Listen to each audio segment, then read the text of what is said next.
Fate of fire, জাহান্নামের আগুনের ভয়াবহতা কেমন হবে? Who will enter in the paradise and who will enter in the hellfire? কারা হবে জান্নাতি, কারা হবে জাহান্নামী? একদম ব্যাখ্যা সহ কোরআন থেকে আমরা আজকে জেনে বাসায় ফিরে যাব। রাজি আছেন তো ইনশাআল্লাহ? সূরাতুন নাবা 30 নম্বর পারা। জাহান্নামটা কেমন হবে আল্লাহ একটা বেসিক আইডিয়া দিচ্ছেন, প্রাথমিক ধারণা। আল্লাহ বলছেন ইন্না জাহান্নামা কানাত মিরসাদা, the hellfire is like a boat. এই জাহান্নামটা হচ্ছে বিশাল বড় একটা ঘাটির মতো।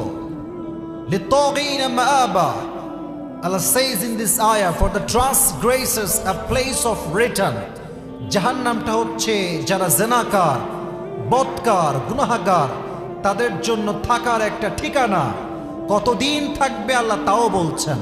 লাবিথিনা ফিহা আহকাবা, the people of hellfire they will live there for age. যুগের পরে যুগ জাহান্নামীরা জাহান্নামে বসবাস করবে। তাদের খাবার কি হবে? লা ইয়াযুকুনা ফিহা বারদা ওয়ালা শারাবা, they will have no food to eat and they will have no water to take. খাওয়ার জন্য কোনো খাবার থাকবে না, খাদ্য থাকবে না। আর যদি পানি তারা পান করে ইল্লা হামিমা ওয়া গাসাকা, এটা হবে রক্ত এবং গলিত পুঁজ, তাদের পানি পান করার জন্য দেওয়া হবে না। নাউজুবিল্লাহ পড়লেন না আপনারা সবাই? এটা হচ্ছে জাহান্নামের একটা বেসিক আইডিয়ার আয়াত। এবার আসেন second concept, how will be the hate of fire? জাহান্নামের আগুনের তাপ কেমন হবে? যদিও বলে দিলাম তাও আবার প্রশ্ন করছি, জাহান্নামে সবচাইতে মানুষকে শাস্তি দেওয়া হবে যেই বস্তুর দ্বারা, বুঝে থাকলে বলেন তার নামটা কি? আগুন। সবাই বলেন নাই তো আপনারা? এটাও সবাই বলেন না, বলেন সবাই কি হবে সেটা? আগুন হবে। আচ্ছা, এই যে আমরা সবাই বসে আছি ঠান্ডায়, কনকনে শীতে আমরা কাঁপছি, যদি চুলার মাঝে আপনি বসেন, পাশে আগুন জ্বলছে দাও দাও করে, তাপ লাগলে আপনার কি ঠান্ডাটা আর লাগবে? দুনিয়ার আগুনের তাপ এতটা বেশি যে আশেপাশে বসলেও তার তাপে ঠান্ডা দূর হয়ে যায়। জাহান্নামের আগুন কেমন হবে আমি আপনাকে কিছু বেসিক হাদিস শোনাচ্ছি। এই জাহান্নামের আগুনকে আল্লাহ তাআলা 1000 বছর জ্বালিয়েছেন, ফলে এই আগুনটা লাল হয়ে গিয়েছে। তিরমিজির হাদিস। আবারও আল্লাহ তাআলা এই আগুনকে 1000 বছর জ্বালিয়েছেন, ফলে তা সাদা হয়ে গিয়েছে। এরপরে আল্লাহ তাআলা আবারও এই জাহান্নামের আগুনকে 1000 বছর জ্বালিয়েছেন, ফলে তা কালো হয়ে গিয়েছে। এখন যে জাহান্নামের আগুনটা আছে জাহান্নামে, এটার কালারটা রেড নয়, এটার কালারটা হোয়াইট নয়, এটার কালারটা হচ্ছে ব্ল্যাক কালার। কালো বর্ণের রং হচ্ছে জাহান্নামের আগুন। নাউজুবিল্লাহ পড়বেন না আপনারা সবাই?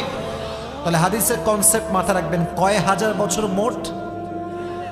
এটা কিন্তু পুরস্কার পাওয়ার সময় বলতে হবে। বলেন কয় হাজার বছর? প্রথমবারে এর রং হয়েছে লাল, দ্বিতীয়বার হয়েছে এবং সর্বশেষ 3 নম্বরে এর রং হয়েছে কি কালার? কালো কালার। আর একটা হাদিস শোনাই, এটা বড্ড ভয়ঙ্কর, বড্ড ভয়ঙ্কর। নবীজি বলেছেন, أنذرتكم النار فما زال يقول حتى لو كان في مقامي هذا سمعه أهل السوق। নবীজি বলছে, এই সাহাবা একরাম শোনো, তোমাদেরকে দেখলে আমি জাহান্নামের আগুনকে বড্ড বড্ড স্মরণ করি। যদি তোমরা কখনো কোনো অন্যায় করো, এমন এক জাহান্নামের আগুনে তোমাদেরকে নিক্ষেপ করা হবে, লাওয়াহাতুল লিল বাশর, যখনই কোনো মানুষের গায়ে জাহান্নামের আগুন স্পর্শ করবে, সঙ্গে সঙ্গে তার প্রত্যেকটা চামড়া খসে খসে খসে খসে পড়ে যাবে। নাউজুবিল্লাহ পড়ে সবাই। লা তুবকি ওয়ালা তাদক, the fire of hell will not leave them alive nor will it leave them dead. না মারবে না বাঁচাবে, আপনি মরবেনও না, আপনি বাঁচতেও পারবেন না, আপনি জ্বলে পুড়ে ছারখার হয়ে যাবেন।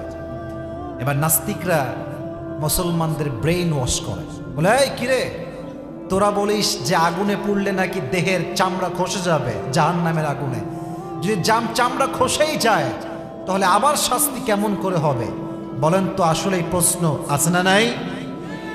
এত আস্তে বললেন কেন আপনারা? বলেন না, প্রশ্ন আছে না নাই? আছে না নাই? কোরআনে আল্লাহ জবাব দিয়েছেন। আল্লাহ বলছেন, কুল্লামা নাদিজাত জুলুদুহুম বাদদালনাহুম জুলুদান গায়রাহা লিয়াযুকুল আযাব। যখনই কোনো বান্দার দেহের চামড়া জাহান্নামের আগুনে পুড়ে যাবে, সঙ্গে সঙ্গে আল্লাহ তাকে আবার নতুন চামড়া লাগাই দিবে। কোন সুবহানাল্লাহ। যখনই আপনার চামড়া পুড়ে গেছে, Allah will change your skin again, and until the day of judgment Allah will punish you like this. যেমন ভাবে আপনি আগে ছিলেন, আল্লাহ বারবার আপনাকে রূপ দিবেন, চামড়া দিবেন, দেহ দিবেন। কিয়ামত পর্যন্ত আল্লাহ আপনাকে এইভাবেই শাস্তি দিবেন। নাউজুবিল্লাহ বললেন না আপনারা সবাই? এখন নাস্তিকদের কথায় আমরা কান দিব না। বাংলাদেশের বাইরে একজন নাস্তিক গত বছর বলেছিল যে আমার নবীর চরিত্র নাকি খারাপ, তাই নবীজি আম্মাজান আয়েশাকে মাত্র 6 বছর বয়সে বিয়ে করেছেন। নাউজুবিল্লাহ, রাস্তা তো মুনাফিকের মতো হয়ে গেল ভাই, জোরে বলেন না নাউজুবিল্লাহ। ছি ছি ছি। আচ্ছা, আমার নবীর চরিত্র কি ভালো না খারাপ? আমার নবীর মতো চরিত্র সুন্দর আর কেউ কি হতে পারে? এখন যেই মুনাফিক নাস্তিক নবীর শানে চরিত্র নিয়ে কথা বলে, সে হচ্ছে পিতৃ পরিচয়হীন জারদ সন্তান। উতুল্লিম বাদা যালিকা জানিম। যারা আলেমকে গালি দেয়, যারা আমার প্রিয় নবীকে নিয়ে কটূক্তি করে, এরা হচ্ছে কখনো আসল বাপের সন্তান হতে পারে না। ঠিক কিনা বলেন যুবক ভাই? এরা স্পষ্ট বেঈমান, মুনাফিক, কাফের। এজন্য মাথায় রাখবেন, জাহান্নামের আগুনে আপনার দেহ পুড়বে, আল্লাহ আবার চামড়া দিবে। এবার আসেন, আগের যুগে আমরা যখন রান্না করতাম, কি দিয়ে রান্না করতাম? চুলা। এখন কিন্তু আর জিনিস আসে, নাম কি বলতে পারবেন? আরো আছে গ্যাস, তাই না? গ্যাসে আমরা রান্না করি। আমি বারবার এখান থেকে কয়েকবার সাউন্ড পাইছি, কিন্তু কিছু বলি নাই। আমি কিন্তু আর সাউন্ড শুনতে চাই না। বাম দিক থেকে ডানের ভাইয়ারা মাশাআল্লাহ, তারা খুব ভালো। আমি কয়েকবার ডিস্টার্ব হয়েছে, কথা আমার ঠিক আছে না যুবক ভাইরা?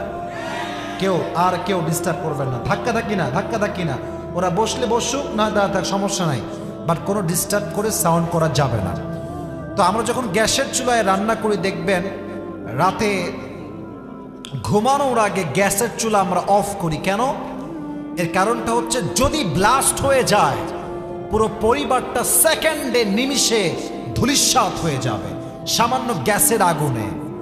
তাহলে আপনি ভাবেন, গ্যাসের চুলার আগুন যদি এতটা ভয়ঙ্কর হয়, জাহান্নামের আগুনটা কত ভয়ঙ্কর হবে একটু ভাবেন। হাদিসে এসেছে, দুনিয়ার আগুনের চাইতে জাহান্নামের আগুনটা 70 গুণ বেশি তাপ হবে। 70 গুণ। দেহে যখন লাগবে, নাযাআতাল লিশাওয়া, দেহের চামড়াগুলো গলে গলে গোস্ত সহ পড়ে যাবে। মানুষগুলো চিৎকার করবে পাগলের মতো। আর যে ফেরেশতা আগুনে পুড়াবে, তার কান থাকবে বধির। He will be blind. সে হবে অন্ধ, চোখে দেখবে না, কানে শুনবে না। আপনাকে বারবার আগুনে সে নিক্ষেপ করবে। 70 গুণ বেশি তাপ হবে। নবীজি সারা রাত নামাজ পড়তেন।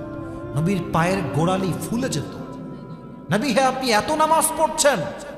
কোরআনে আল্লাহ বলেছেন, লিয়াগফির লাকাল্লাহু মা তাকাদ্দামা মিন যামবিকা ওয়া মা তাআখারা। নবী, Allah has forgiven all the sins of your life, whatever it is, past অথবা ফিউচার, সব গুনাহ আপনার মাফ। তাও আপনি এত নামাজ পড়েন? নবীজি বলছে, আমি কি আফালা আকুনা আবদান শাকুরা, আমি কি আল্লাহর কাছে শুকরিয়া আদায় করব না? আমি কি জাহান্নামের আগুন থেকে মুক্তি চাইব না? নবীজি সব গুনাহ মাফ হওয়া সত্ত্বেও নবীজি প্রতিদিন অসংখ্য অগণিত বার ইস্তিগফার পাঠ করতেন। সুবহানাল্লাহ পড়েন আপনার সবাই। আপনি কয়বার পড়েছেন? যুবকরা কয়বার পড়ে? যুবকদের দিনের 20 ঘন্টা যায় টিকটক আর ফেসবুক চালাইতে চায়। ডানের ভাইরা ঠিক বললেন না যে আপনারা? কথা আমাকে বলতে হবে তো, ঠিক আছে কিনা? আর ফজরের নামাজের কথা তো বাদ দিলাম এটা। কত যুবক যে আছে, কতদিন যে ফজরের নামাজ জামাতে পড়ে নাই, ওকে জিজ্ঞেস করবেন, ও বলতে পারবে না, বলতেই পারবে না। কারণ বলবে কেমনি, ও তো 3টা পর্যন্ত ওর গার্লফ্রেন্ডের সঙ্গে চ্যাটিং করে কুল পায় না। ঠিক এই জিন্দিগির উপর লানত আল্লাহর। তোমার কাছে একজন মেয়ে দামি হয়ে গেল নামাজের চাইতে, এটা কি তুমি বুঝতে পারলা না? যেই মেয়ে তোমাকে আজকে আল্লাহর থেকে দূরে সরিয়েছে, মাথায় রাখবা সেই মেয়ে তোমাকে জাহান্নামের দ্বার প্রান্তে পৌঁছে দিয়েছে, ঠিক কিনা বল? আর 3টা 4টা পর্যন্ত প্রেম করে জীবন যৌবন শেষ। আর আমার কষ্ট লাগে কোন জায়গায় জানেন, যে প্রেম করলি তুই যার লগে বিয়ে তো তারে করতে পারলি না, হ্যাঁ তো টাকলারে বিয়ে করে তো ছেঁকা দেবে করে দেবে একেবারে। এটা কোনো মানে হইল? প্রেম করলি ভাই একজনের সঙ্গে, বিয়ে হলো আর একটার লগে, এদিকে হ্যাঁ গাঁজা খাইয়া কুল পায় না, ওদিকে মাইয়া সুখে আছে। এটা কেউ সহ্য করতে পারলো, এটা কিন্তু আমার সহ্য হয় না, ঠিক কিনা বল? তবে মেয়েদেরকে দোষ দিচ্ছে না, ঠিক বেশি বলবে না, দৌড়ো মিয়া জাগার মতো ঠিক কর না আপনারা, আসলে উদয় যাতে ঠিক বলতেছেন, এটা মেয়েদের বিপক্ষে যাচ্ছে। বাট সব মেয়ে তো একরকম না, কিছু মেয়ে খালি টাকা ছাড়া কিছুই বোঝে না। এই কালকে একটা না আজকে গাড়িতে বসেছিলাম, দুপুরে পর্যন্ত আসছিলাম। আপনার রাগ করলে আমি হাদিসই বলবো, এগুলো কথা আমি বলবো না। শুধু হাদিস বললেই হয় না, বাস্তবতাও ধরায় দেওয়া লাগে, ধরায় দেওয়া লাগে, ধরায় দেওয়া লাগে। একটা মেয়েকে দেখলাম, বয়স হচ্ছে 18, বিয়ে করেছে 42 বছরের আরো বেশি সিনিয়র টাকলা বুইড়ারে বিয়ে করছে। তো তাকে সাংবাদিক বলছে যে আপনি এই মুরব্বীকে, I mean he is like a father or is like grandfather, তা আপনি কেন বিয়ে করলেন এরে? তো মাইয়া ঘুরাইতেছে কথাবার্তা যে ইয়ে তো দিল কি মোহাব্বত কি বাত হ্যাঁ, আমি তো মন থেকে ভালোবাসি, ফিল করি, তাই বিয়ে করেছে। কিন্তু আমার মাথায় আছে no no, it's not a love, it's all about money, fact, money money money. তুমি তো টাকা দেখে বিয়ে করেছো বোন, এগুলো তুমি না বললেও আমরা ঠিকই বুঝি এগুলো, ঠিক আছে? অতএব মাথায় রেখো, টাকলা বুড়ার সঙ্গে বিয়ে করে টাকা পাবা, বাট মানসিক প্রশান্তি তুমি কখনোই খুঁজে পাবা না। যে মেয়েগুলো টাকার পাগল, আজকাল এদেরকে পরিপূর্ণ হেদায়াত দান করুন, সকলেই পড়া আমিন। অতএব জাহান্নামের আগুনের তাপ হবে 70 গুণ বেশি দুনিয়ার আগুনের চাইতে। এটার থেকে বাঁচতে চাইলে ফজরের নামাজটা জামাতের সঙ্গে যুবক ভাইয়েরা, মুরব্বীরা পড়ার দরকার আছে না নাই?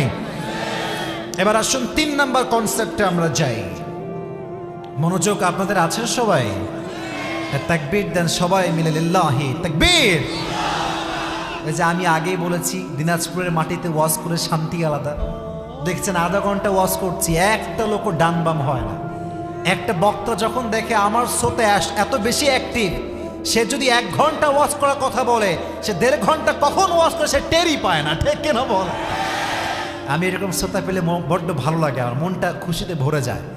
তো যেটা বলছিলাম, 3 নাম্বার কনসেপ্ট, জাহান্নামের আগুনের ভয় সাহাবায়ে কেরামদের মাঝে কেমন ছিল এবং নবীদের মাঝে কেমন ছিল। আমি সাহাবায়ে কেরামদের কয়েকটা এক্সাম্পল দেব।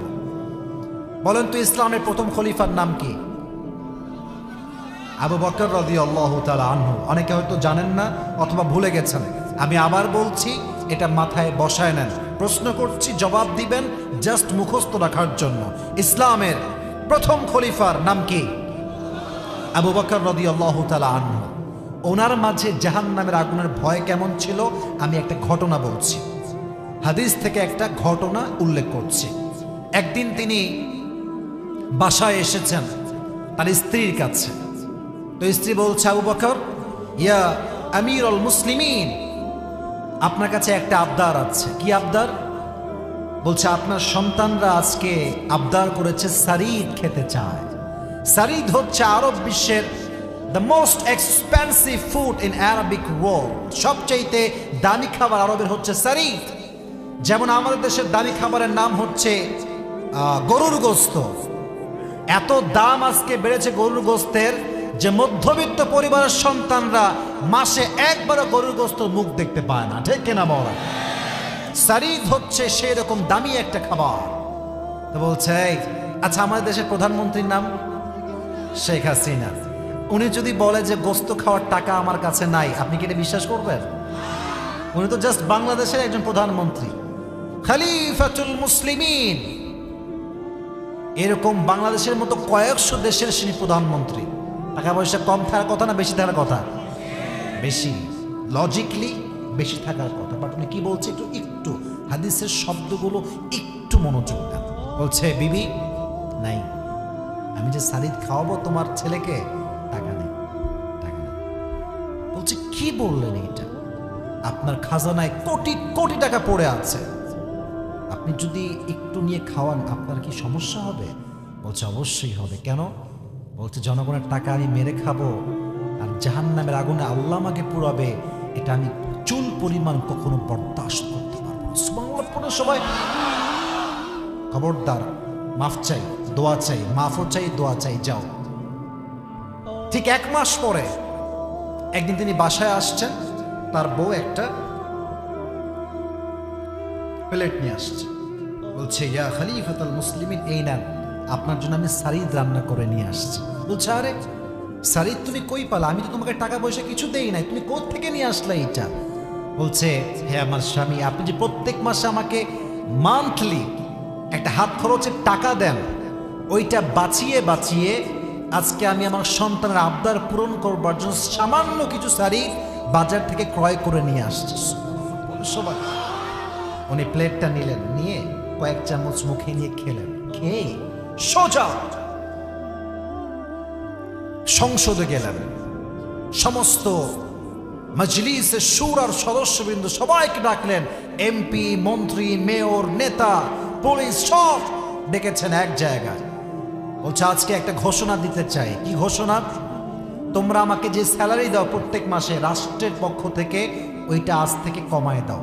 সবাই বলছে আরে কমাবো কেন, ঠিকঠাকই তো আছে।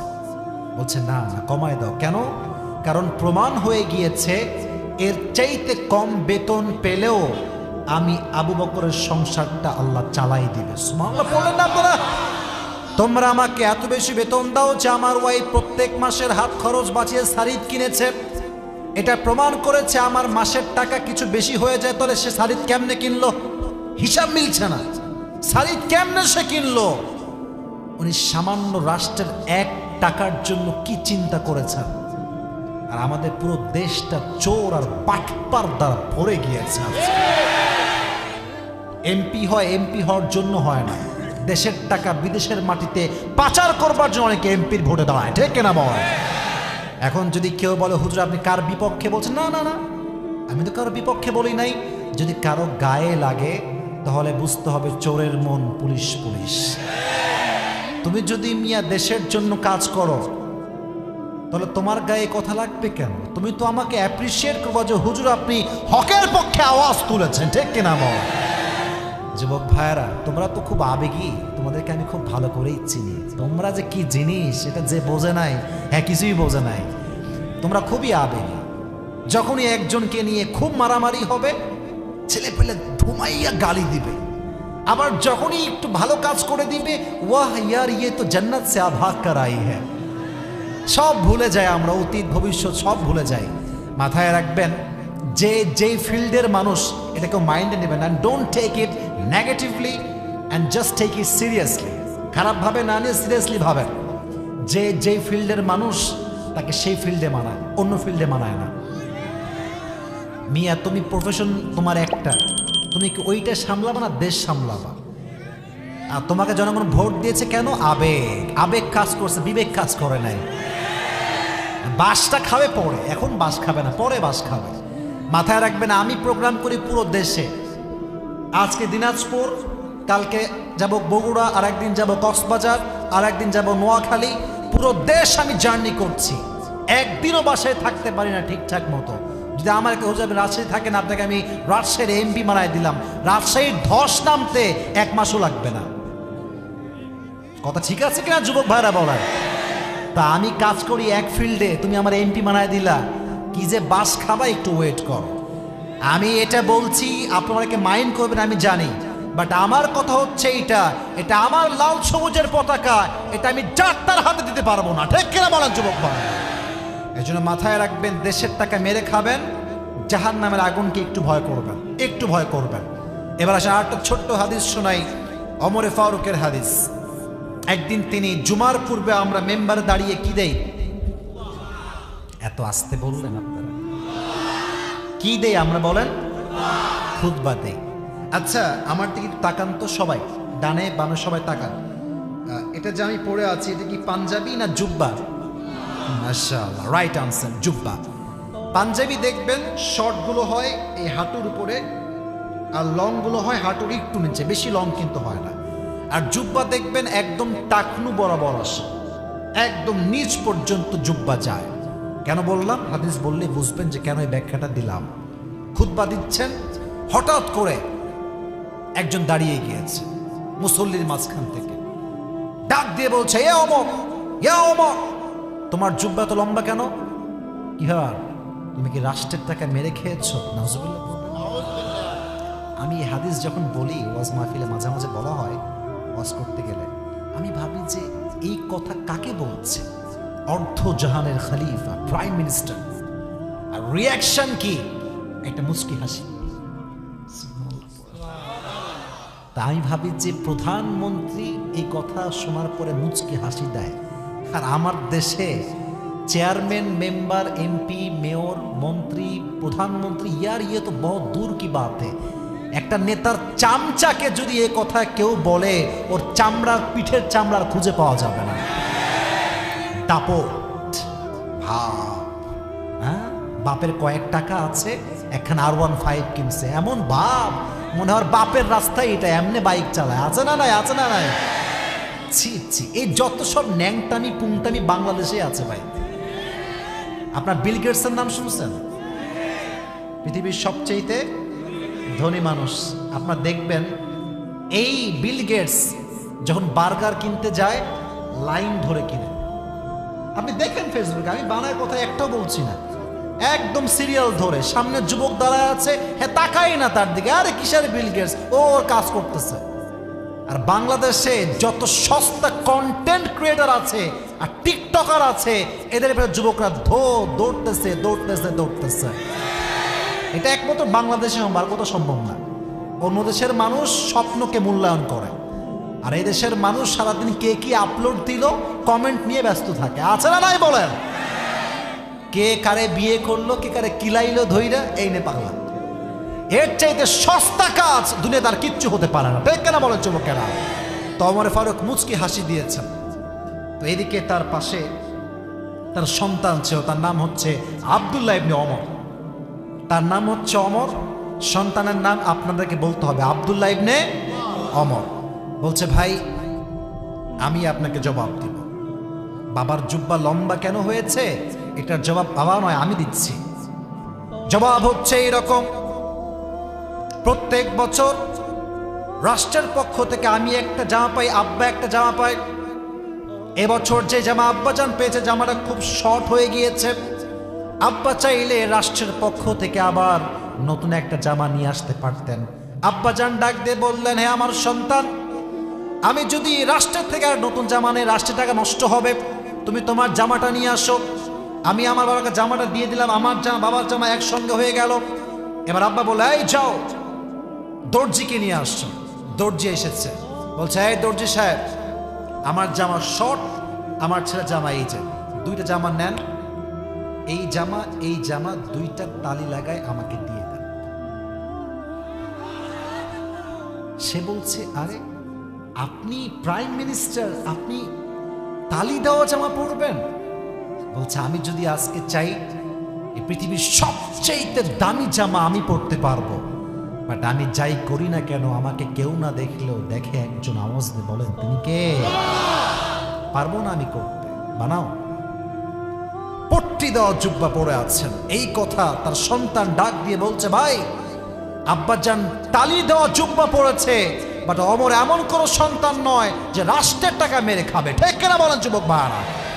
তখন তিনি খুতবার মাঝে বললেন, শোনো, আমি কেন নেই নাই নতুন জুব্বা, চাইলে নিতে পারতাম, বাট এই রাষ্ট্রের টাকা মারার কারণে যদি আল্লাহ আমাকে জাহান্নামের আগুনে নিক্ষেপ করে, আমি ওমর সব সহ্য করতে পারবো, বাট জাহান্নামের আগুনে আমার চামড়াতে ঝলসে যাবে, এই তাপ আমি কখনো সহ্য করতে পারবো না। সুবহানাল্লাহ পড়ে সবাই।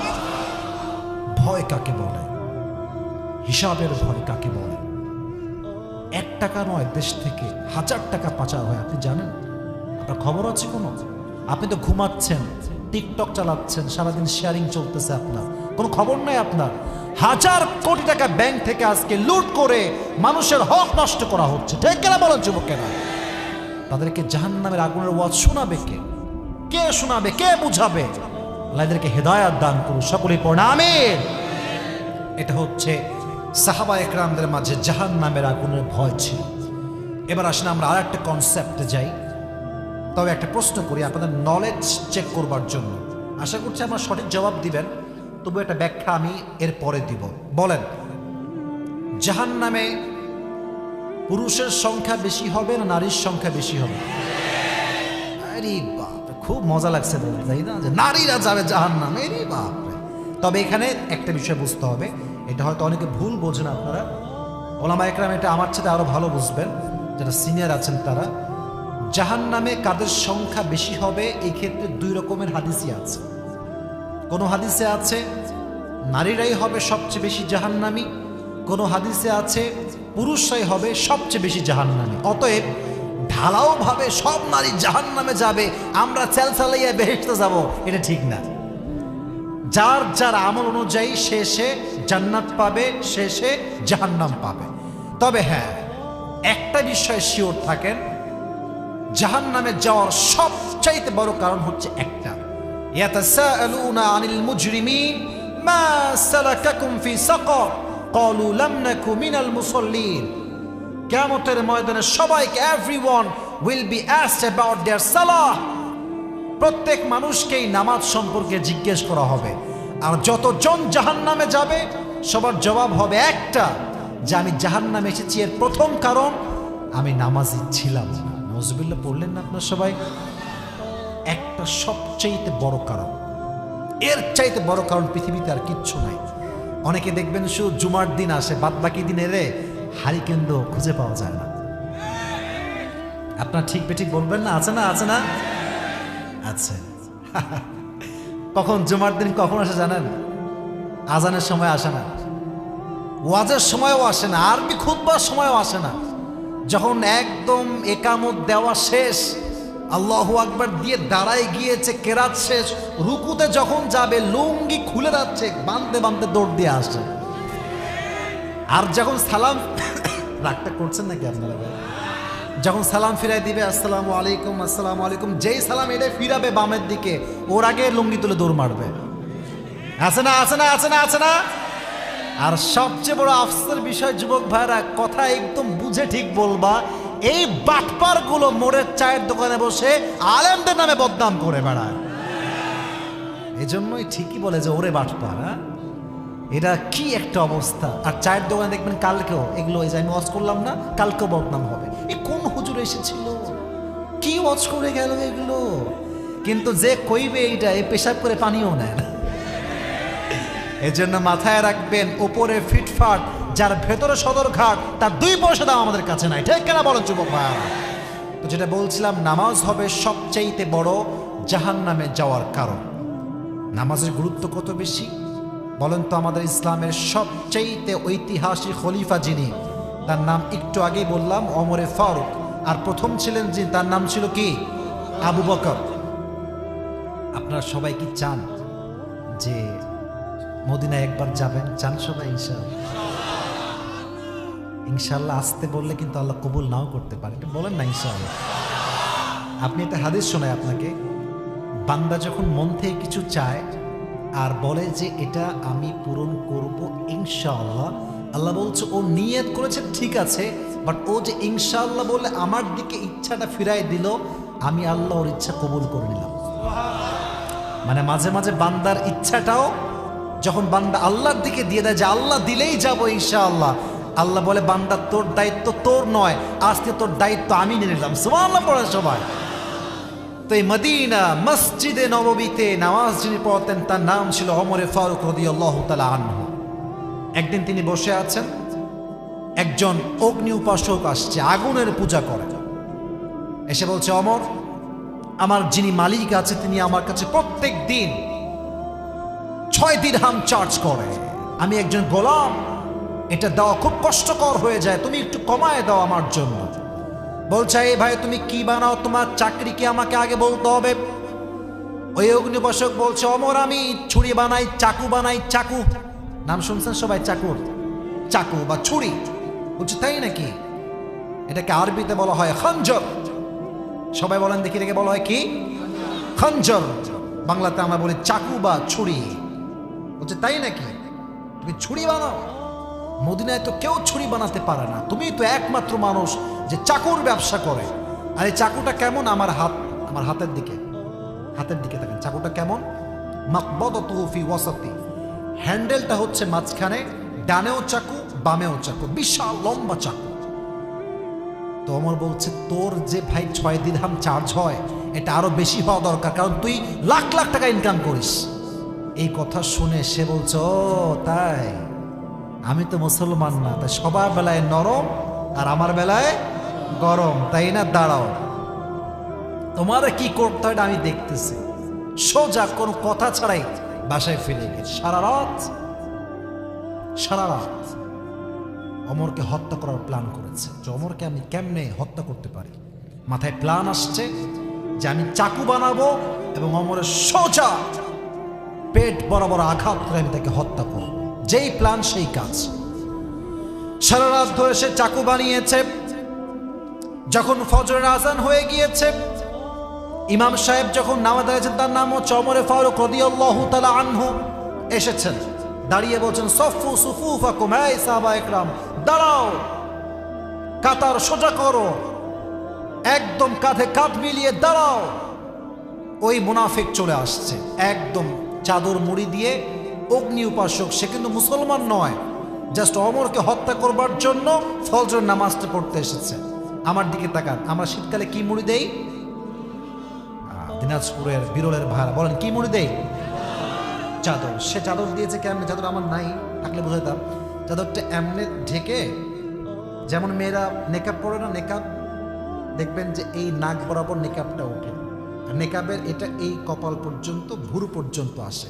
ওই উপরে চাদর দিয়েছে, নামাই দিয়েছে এই পর্যন্ত, আর এই চাদরটা ঠিক নাক বরাবর দিয়ে ঘুরাই দিয়েছে। ওরে যে চেনে সেও চিনবে না। প্রথম কাতারে দাঁড়িয়ে গিয়েছে একদম। এই হচ্ছে ওমর, এই হচ্ছে মুয়াজ্জিন, তার বাম পাশে দাঁড়িয়ে আছে আবু লুলু আল মাজুসি। ওমর ফারুক আল্লাহু আকবার দিয়েছেন। রুকু যখন যাবেন কেরাত পড়ে আল্লাহু আকবার, রুকুতে গিয়েছেন, পেছন থেকে এখানে খঞ্জরটা রাখা ছিল, চাদর দিয়ে মুড়ি দিয়ে বের করে সোজা ওমরের পেটে একটা স্ট্যাবিং করছে, পোজ দিয়েছে। এইভাবে ছুরিটা ধরে 3টা পোজ দিয়েছে। একটা ভুঁড়িতে যদি 3টা পোজ চাকু দিয়ে দেওয়া হয়, ওই ভুঁড়ি কি আর ভেতরে থাকে? 3টা পোচে ওমরের পুরো ভুঁড়ি, নাড়ি, রক্ত নামাজের ভেতরে সব বের হয়ে গেছে। এমনি পড়ে গেছে, চিৎকার দিয়ে বলছে, কাতালানি আল কালব, আমাকে একটা কুকুর হত্যা করেছে, আমাকে বাঁচাও, আমাকে একটা কুকুর মেরে ফেলেছে। অজ্ঞান হয়ে গিয়েছে। সাহাবা একরাম তাকে ধরে দূরে নিয়ে গিয়েছে এবং তার জায়গায় ইমামকে দাঁড় করানো হয়েছে। ওমর ফারুক অজ্ঞান, হি ওয়াজ কমপ্লিটলি সেন্সলেস, কোনো জ্ঞান নাই, অজ্ঞান হয়েছে। রাষ্ট্রীয় সব ডাক্তার, চিকিৎসক সব দৌড় দিয়ে আসছে, ওমর ফারুককে বাঁচাও, রাষ্ট্রের শ্রেষ্ঠ খলিফা, he is going to die, তাকে বাঁচাও। সবাই দৌড় দিয়ে আসছে চিকিৎসা করবার জন্য। কিন্তু কষ্টের বিষয় হচ্ছে পেটের নাড়িগুলো কেটে গেছে। নাড়ি যখন কেটে যায়, মানুষ কোনো খাবার আর খেতে পারে না। যারা সায়েন্স নিয়ে পড়েছেন বা ডাক্তারি পড়েন, তারা এটা আমার সাথে ভালো বুঝবেন। পানি দিলে পানি থাকে না, দুধ দিলেও দুধ থাকে না, কোনো খাবারই পেটে থাকে না। যখন তাকে এইভাবে করে শোয়ায় রেখে পানি দেওয়া হচ্ছে, পানি যাচ্ছে ওমরের ভিতরে, পানি গিয়ে এই পেট কাটা সব পানি পেট থেকে বের হয়ে যাচ্ছে, পানি থাকছে না। দুধ দিচ্ছে, দুধ থাকছে না, দুধ দিচ্ছে, সব এখান থেকে বের হয়ে যাচ্ছে। রাষ্ট্রীয় চিকিৎসকরা তারা কনফার্ম হয়ে গেল যে ওমর ফারুকের হয়তোবা বাঁচার আশঙ্কা বেশি একটা নাই, শেষ। তারা ডিক্লেয়ার দিয়ে দিল যে সব তো মালিক আল্লাহ তাআলা, বাট যে সিচুয়েশন দেখছি আমরা, হয়তো Omar he is going to die, very soon he will die, মারা যাবে। যেই কথা সেই কাজ। ওমর ফারুক চোখ খুলেছে হঠাৎ করে, ধ্যানে আসছে, ইস, এই হাদিসটা আমার যে মানুষের পেটের নাড়ি ভুড়ি বের হয়ে আছে, এখনই মরে যাবে, এক্ষুনি মারা যাবে, চোখ খুলে বলতে পারতেন আমার রাষ্ট্রের কি অবস্থা, ছেলে কোথায়, মেয়ে কোথায়, মা কোথায়, একটা কথা বলেন নাই, চোখ খুলেই বলছেন এই সাহাবা ইকরাম আসাল্লান নাস, আসাল্লান নাস। আমি যখন অজ্ঞান হয়ে গেছিলাম তখন তো আমি একটা নামাজের ইমাম ছিলাম, আমার অজ্ঞান হওয়ার পরে মানুষগুলো কি সে নামাজটা আদায় করেছে আমার পরে? মৃত্যুর আগে খবর নিল, একটা খবর, মানুষগুলো কি নামাজ পড়েছিল কি পড়েছিল কি। তিনি মেসেজ দিলেন এইটাই যে আমি ওমর ফারুক যা টিকিট কনফার্ম জান্নাতে যাওয়ার ব্যাপারে। জান্নাতের টিকিট কিন্তু কনফার্ম আগেই হয়ে গিয়েছে, জানেন না আপনারা সবাই? 10 জন সাহাবী জান্নাতি কনফার্ম, আল্লাহর হাবিব টিকিট দিয়েছেন কনফার্ম জান্নাতি, ওমর ফারুক তার ভিতর থেকে একজন, জান্নাত কনফার্ম, নামাজকে ভোলে নাই। আর আপনাকে কে গ্যারান্টি দিল যে আপনি আজকে নামাজ বাদ দিয়ে পাবজি ফ্রি ফায়ার খেলে বেড়ান? গ্যারান্টি আপনাকে কে দিয়েছে? আজান হচ্ছে মসজিদে, যুবকরা ধুমাইয়া ক্রিকেট খেলছিল আগে, এখনো খেলতেছে, মোড়ে মোড়ে বসে বসে পাবজি ফ্রি ফায়ার টিকটক করতেছে, করতেই আছে, ঠিক কেনা বলো যুবক ভাই? তোমাকে গ্যারান্টি কে দিল জান্নাতে যাওয়ার? আমাকে বলো, তোমাকে গ্যারান্টি দিয়েছে? দিল কে তোমাকে গ্যারান্টি?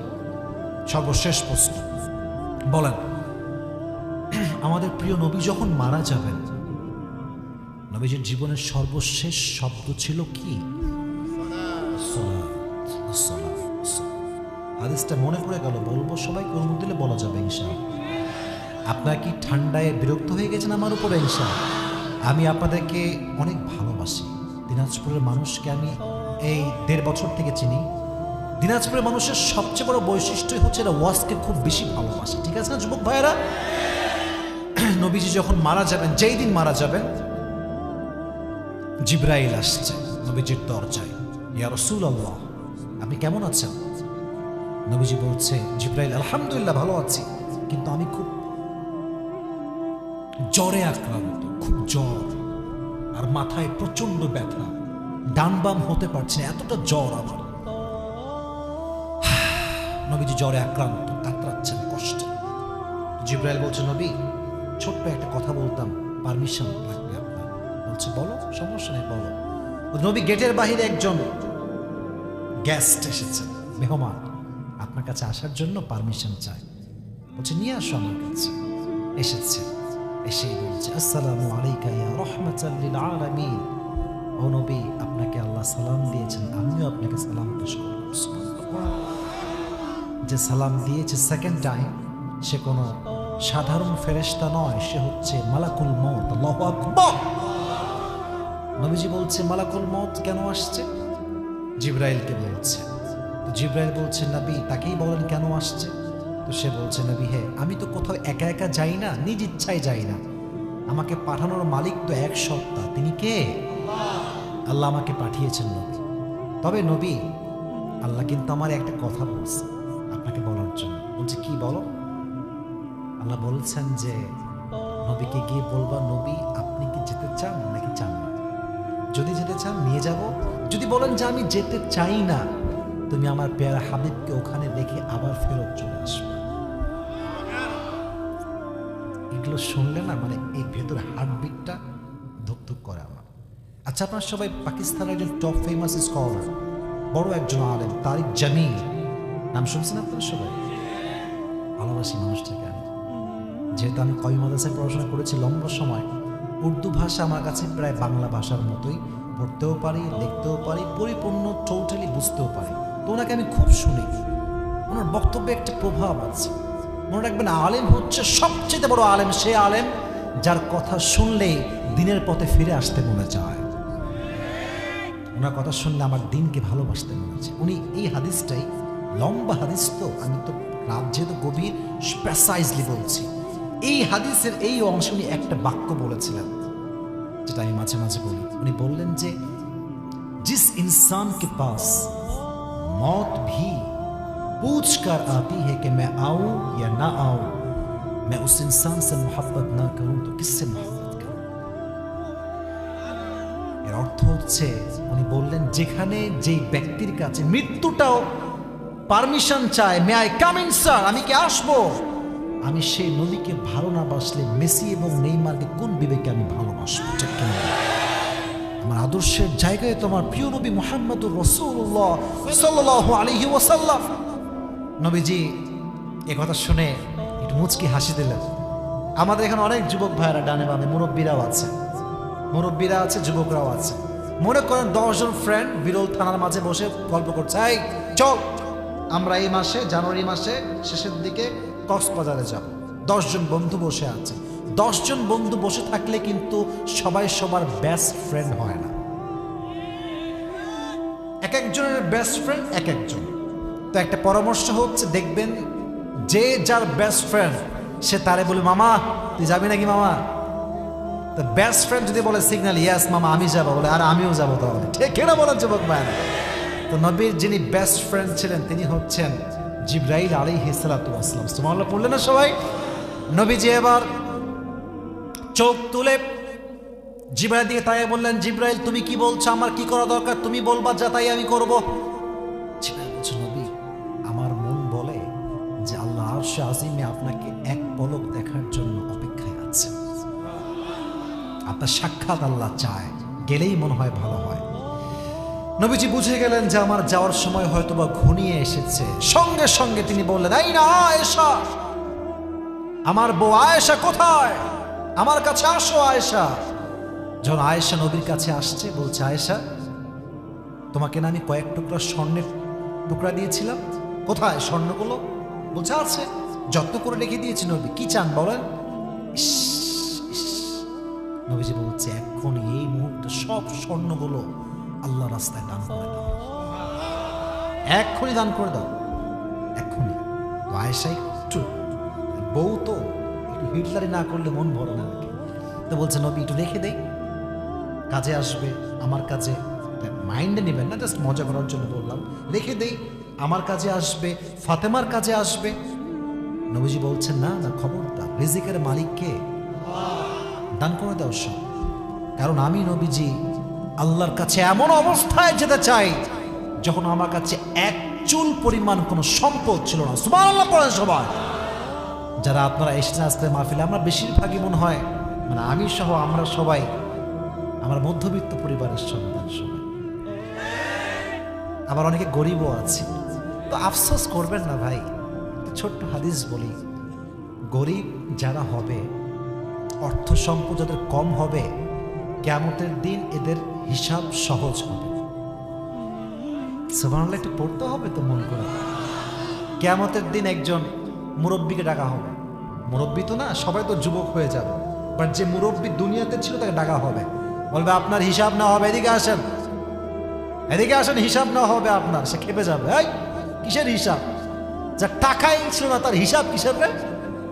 ঠিক কিনা বলেন যুবক ভাইয়েরা? বাস্তব কথা। আর একটা হাদিসে আসছে, গরিবরা বড় লোকের চাইতে 500 বছর আগে জান্নাতে প্রবেশ করে। আর একটা হাদিস যেটা অথেন্টিক, এই হাদিসে কোনো ভেজাল নাই, মানে কোনো দুই কথা নাই। এই হাদিসটা হচ্ছে এরকম, নবীজি যখন জান্নাতে প্রবেশ করবেন, নবীজি গরিব উম্মতদেরকে সাথে নিয়ে জান্নাতে প্রবেশ করবেন। তার মানে কি বড়লোকরা সব জাহান্নামী? তা না, তা না।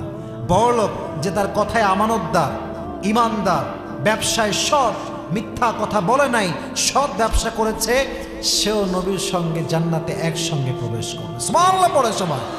নবীজি বলেন, সব দান করে দাও, কিচ্ছু লাগবে না আমার। যখন দান করা হয়ে গেল, জিবরাইল বলছে, নবী এবার কি আপনার কাজটা করা যাবে? জিবরাইল বলছে, নবী এবার কি রুহ কবজ করবে? বললো, করো রুহ কবজ। যখনই রুহ কবজ করা শুরু হবে, সর্বশেষ নবীজি বললেন, আসসালাত আসসালাত আসসালাত ওয়া মা মালাকাত আইমানুকুম। দুইটা মেসেজ। উম্মতেরা খবরদার, জীবনে যাই হয়ে যাক, সুনামি আসুক, সমস্ত সম্পত্তি শেষ হয়ে যাক, সম্মান শেষ হয়ে যাক, বাড়িঘর ডুবে যাক নদীর ভিতরে, খবরদার যাই হয়ে যাক, তোমরা আল্লাহর দেওয়া এই বিধান নামাজটাকে ছেড়ে দিও। আর 2 নাম্বার কাজ তোমরা করবে, কখনো তোমরা তোমাদের যে দাস আছে, তোমাদের সাথে কাজ করে, তোমার আন্ডারে জব করে, তোমার বাসার কাজের বুয়া, কাজের ছেলে, খারাপ ব্যবহার করো না। খারাপ ব্যবহার যদি না করো, তোমাকে আমি নিজেই জান্নাতের জামিন দিব। সুবহানাল্লাহ পড়েন সবাই। তার নবীর জীবনের সর্বশেষ কথাও ছিল নামাজ, নামাজ, নামাজ। অতএব যেই নেতা নামাজ পড়ে না, সেই নেতা নেতা হওয়ার যোগ্যতা রাখে না। যেই হুজুর নামাজ পড়ে না, সেই হুজুর ওয়াজ মাহফিলে বসে ওয়াজ করার কোনো যোগ্যতা রাখে না। এবং যেই মুসল্লিরা 5 ওয়াক্ত নামাজ মসজিদে পড়ে না, তাদের কোনো অধিকার নাই ইমামের বিরুদ্ধে টু শব্দ করবা। ঠিক কেনা বলেন যুবক ভাইয়ারা? মাথায় রাখবেন, নামাজ নাই। আচ্ছা, আপনারা সবাই মিজানুর রহমান আজহারীর নাম শুনছেন না? আচ্ছা, সবাই জানেন যে নাম শুনছেন। আমি এটা এমনি নর্মালি বললাম, এটা কথা বলার জন্য। ওনার একজন নানা ছিলেন, তার নাম ছিল হচ্ছে গোলাম সরওয়ার সাইদি হুজুর। গোলাম সরওয়ার সাইদি হুজুর মারা গেছেন, আল্লাহ ওনাকে জান্নাত নসিব করুক, পড়না আমিন। করোনা ভাইরাসের সময় ওনার একটা বক্তব্য খুব বেশি খুব বেশি খুব বেশি ভাইরাল ছিল। ওনার একটা বাক্য আমি বলছি, সব বলবো না। উনি বলেছিলেন, নামাজ নাই যার, ইমান নাই তার। নামাজ নাই যার, মুসলমান পরিচয় দেওয়ার অধিকার নাই তার। ঠিক কেনা বলেন যুবকেরা? নামাজ লাগবে। জাহান্নাম থেকে বাঁচতে চাইলে নামাজ লাগবে। যে নামাজি হবে, একটা আয়াত বলছি, যে নামাজি হবে এবং ধৈর্যশীল হবে, ইন্নামা ইউওয়াফাস সাবিরুনা আজরাহুম বিগাইরি হিসাব, কিয়ামতের দিন তাকে বিনা হিসাবে জান্নাতে প্রবেশ করাবে। এজন্য আজ থেকে সবাই ওয়াজ, কিন্তু এখন আমি পুরো কনসেপ্ট ক্লিয়ার করব, তবে একটা ওয়াদা করতে হবে, নয় আজকের ওয়াজটা সম্পূর্ণ হবে না। সবাই একটু মেহেরবানি করে রেজ ইউর হ্যান্ড, হাতটা তুলেন, একটু হাতটা তুলেন। আগে বলেন তো, শেষ ভালো যার। আমাদের শেষটা সত্যি খুব অসাধারণ হবে ইনশাআল্লাহ আজকে। সবাই আমার সঙ্গে ওয়াদা, হাত রাখেন, হাত রাখেন। সবাই একটা আগে কাশি দেন। এবার আমি যা বলবো, ডানে বামে সামনে, আপনিও সবাই বলবেন। বলেন সবাই, হুজুর। এই আওয়াজ আমি খুশি হইতে পারলাম না। বলেন সবাই, হুজুর। আমরা ওয়াদা করছি, আজ থেকে 5 ওয়াক্ত নামাজ বা জামাত, জোরে বলতে হবে বাবুরা, চালাকি করা যাবে না যুবকেরা। বলেন, বা জামাত আদায় করব। জোরে সরে বলেন ইনশাআল্লাহ। আল্লাহ প্রত্যেকটা যুবককে, মুরব্বীকে, মা বোনকে 5 ওয়াক্ত নামাজি হয়ে জীবন যাপন করার তৌফিক দান করুন। আমিন। এবার আসেন, ফুল ওয়াজটা আপনাকে আমি শুরু থেকে নিয়ে ভূমিকা সহ বলছি, খুবই অল্প সময়। মানিব্যাগটা বের করে না বলবে যে হুজুর মনে হয় হুদায় লোভ দেখাচ্ছে। আর খবরদার, এই লাল চাদরওয়ালা কাহা যা রে হো তুম, খবরদার। আচ্ছা, ও যা মানে ওয়াশরুমে যাওয়া লাগবে। যাই হোক, 1 নাম্বার 2 নাম্বার, 1 2 ঠিক আছে, বাট আমার শ্রোতা যা ছিল 100 ভাগের 99 ভাগে আমার শ্রোতা এখন পর্যন্ত বসে বসে ওয়াজ শুনেছে। ঠিক কেনা বলেন যুবকেরা? This is the power of Dinajpur. এটা দিনাজপুরের মাটির ভালোবাসা, শক্তি। এবং আমি যখনই আসবো দিনাজপুরে, আরে মন খুলে বাহাদুরের মতো আসবো, কারণ আমি ইসলাম প্রেমিক মানুষদের কাছে যাচ্ছি। ঠিক কেনা বলেন যুবকেরা? এখন আমি ওয়াজটা একদম আপনাকে ব্যাখ্যা সহ পয়েন্ট আকারে বলছি, একটু ধরে নেবেন ওয়াজগুলো। যে পারবেন তার জন্য আজকে পুরস্কার থাকবে ইনশাআল্লাহ।